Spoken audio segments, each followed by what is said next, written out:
Hello everyone, this is agri up videos और आज की वीडियो का टॉपिक है direct tax and indirect tax. इसको हम डिटेल में समझें उससे पहले हमें टैक्सेशन को समझना बहुत ज़रूरी है। टैक्सेशन से रिलेटेड कॉन्सेप्ट को समझना ज़रूरी है। फिर हम जानेंगे कि कोई भी सरकार फंक्शन करने के लिए पैसा कहाँ से लाती है और किस तरीके से उस पैसे को वो चैनलाइज करके किस किस अलग अलग डिविजन में भेजती है। उसके बाद हम आएंगे डायरेक्ट टैक्स के कॉन्सेप्ट पे। फिर हम डिटेल में देखेंगे इनडायरेक्ट टैक्स के बारे में और फाइनली हम डिफरेंस के साथ दोनों के कंक्लूड करेंगे इस सेशन को। So let's begin. टैक्सेशन क्या है? ये एक प्राइमरी सोर्स कंसिडर किया जाता है गवर्नमेंट की इनकम का। So it is very very important कि जो भी टैक्स से जनरेटेड रेवेन्यू सरकार को मिल रहा है वो उसे कंट्रोल करे, ताकि उसे इकोनॉमिक रिसोर्स के फॉर्म में चैनलाइज करके आगे आने वाले डिसीजंस जो भी सरकार लेती है, मनी का जो मूवमेंट रहता है इकोनॉमी में, उसको वो रेगुलेट कर सके। इसके लिए इम्पोर्टेंट रहता है कि कहीं पर भी प्रोसेस में टैक्स की चोरी ना हो, जिसे हम इवेजन के नाम से जानते हैं। सो इसलिए अगर कुछ ऐसा देखने को मिलता है तो गवर्नमेंट गेट्स वरिड, बिकॉज उससे टैक्स की जो क्वांटिटी है उस पे फर्क पड़ता है।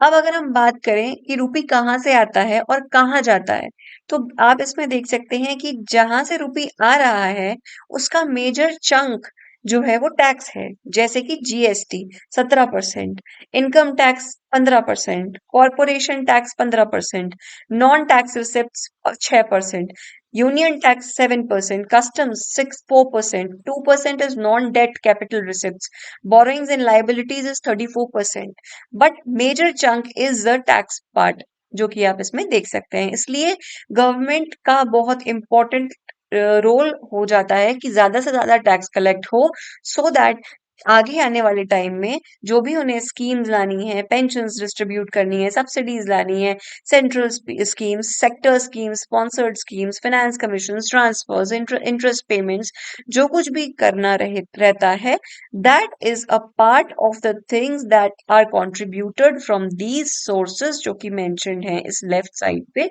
पिक्चर के। सो अब हम इसको जान गए हैं, तो अब हम देखते हैं कि डायरेक्ट टैक्स और इनडायरेक्ट टैक्स का मतलब क्या है।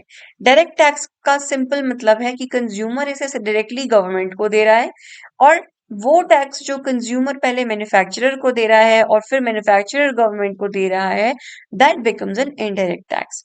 थोड़ा डिटेल में इसे हम समझ लेते हैं एग्जाम्पल्स की मदद से। जैसे कि अगर हम कहते हैं इनकम टैक्स, या हम कहते हैं कॉरपोरेशन टैक्स जो कि कोई ऑर्गेनाइजेशन देती है, capital gains tax, profession tax, property tax, road tax, stamp duty, ये सभी एग्जाम्पल्स हैं डायरेक्ट टैक्सेस के। ये वो टैक्स हैं जो कोई भी इंडिविजुअल या कोई भी एंटिटी या कोई भी ऑर्गेनाइजेशन सेंट्रल या फिर स्टेट गवर्नमेंट को टैक्स पे कर रही है, that is a direct tax. बात करते हैं इनडायरेक्ट टैक्स की।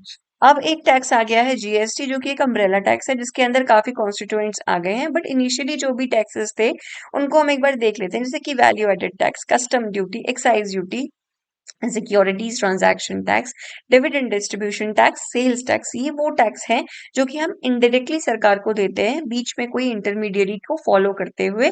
या अगर ए पर्सन है उसने बी को दिया एंड देन बी ने गवर्नमेंट को दिया, इस तरीके से ये एक चैनल बनता है, that is an indirect tax. ठीक है, अब हम डायरेक्ट टैक्स को थोड़ा इलेबोरेट करके समझेंगे, सो दैट हमें कंटेंट मिल जाए अपने मेंस के आंसर में लिखने के लिए।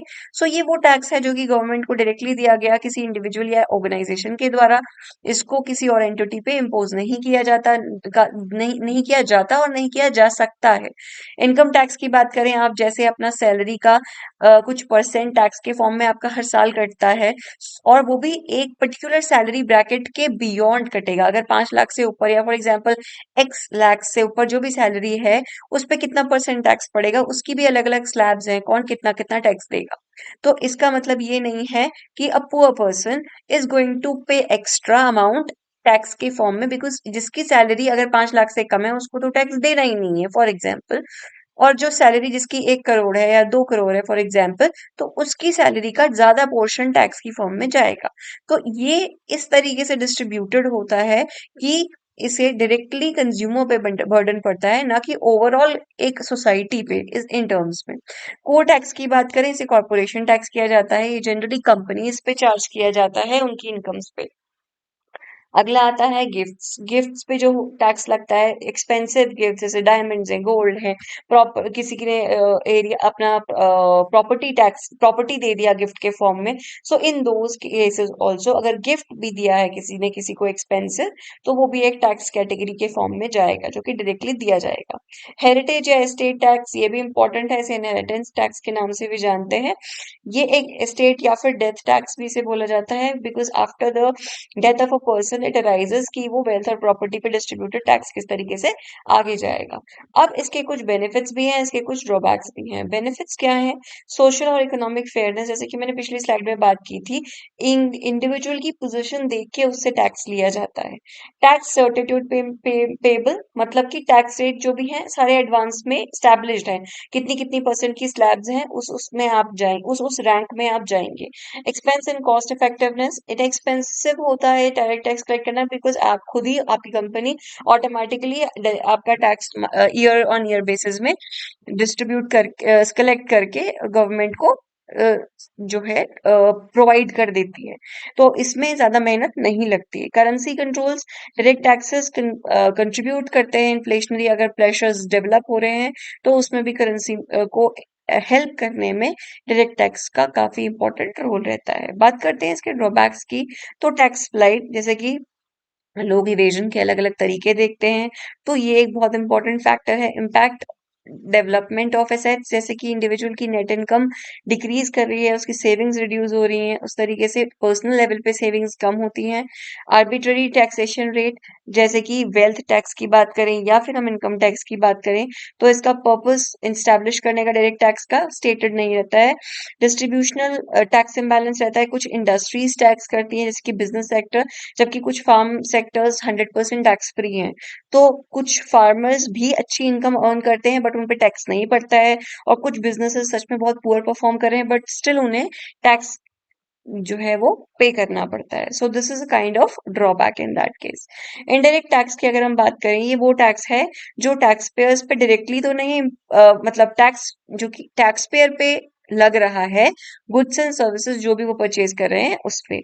ये इनकम पे नहीं लगेगा, प्रॉफिट पे नहीं लगेगा, ये टैक्स पेयर ट्रांसफर करेगा किसी अनदर पर्सन को, फिर वो अनदर पर्सन उसे सरकार को डिस्ट्रीब्यूट करेगा या फिर प्रोवाइड करेगा। अब बात करते हैं इसके अलग अलग टाइप्स की, जैसे हम वैट कहते हैं, वैल्यू एडेड टैक्स।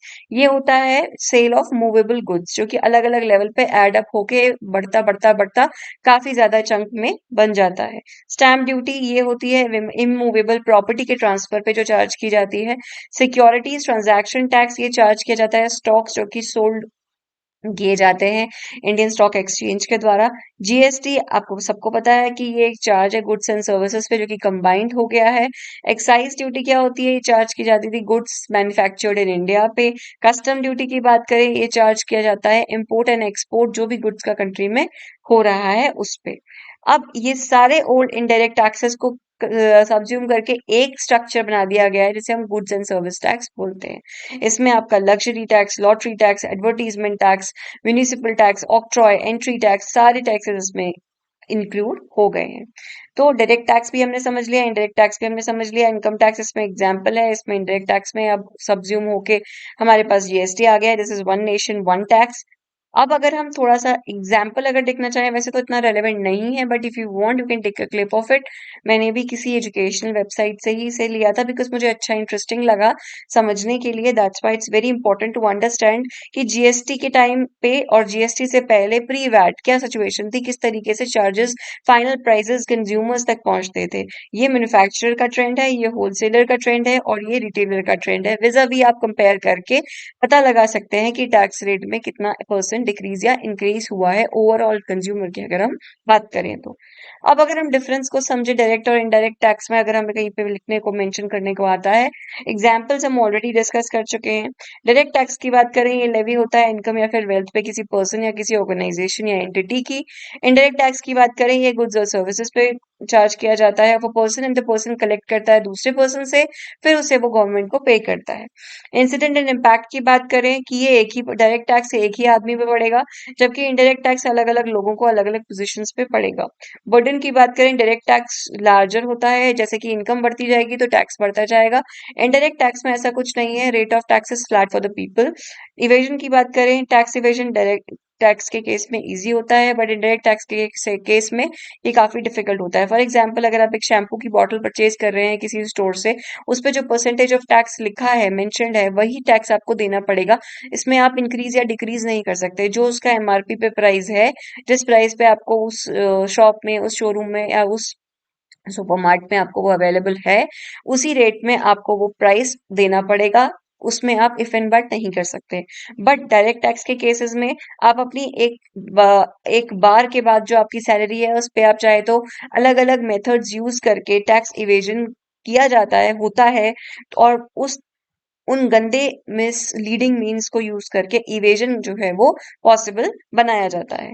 इन्फ्लेशन की बात करें, डायरेक्ट टैक्स में के केस में रिड्यूस करता है इन्फ्लेशन को, बिकॉज ऑब्वियसली गवर्नमेंट को एक अमाउंट रिसीव हो रहा है। इनडायरेक्ट टैक्स के केस में ये इन्फ्लेशन को ऐड कर रहा है, इसमें बढ़ रहा है इन्फ्लेशन इसकी वजह से। शिफ्ट एबिलिटी की बात करें, डायरेक्ट टैक्स अगर आपको पे करना है तो आप ही पे करोगे, किसी और को नहीं पे, कोई और नहीं पे करेगा आपके करस्पॉन्डिंग। जबकि इनडायरेक्ट टैक्स के केसेस में ये ट्रांसफर किया जा सकता है, जैसे कि जीएसटी एक्साइज ड्यूटी का एग्जांपल है। इनडायरेक्ट टैक्स हम ऑलरेडी डिस्कस कर चुके हैं। I hope you like this content. आपको अगर पसंद आया, please do like, share, subscribe and do mention it in the comment box below. Thank you for watching guys.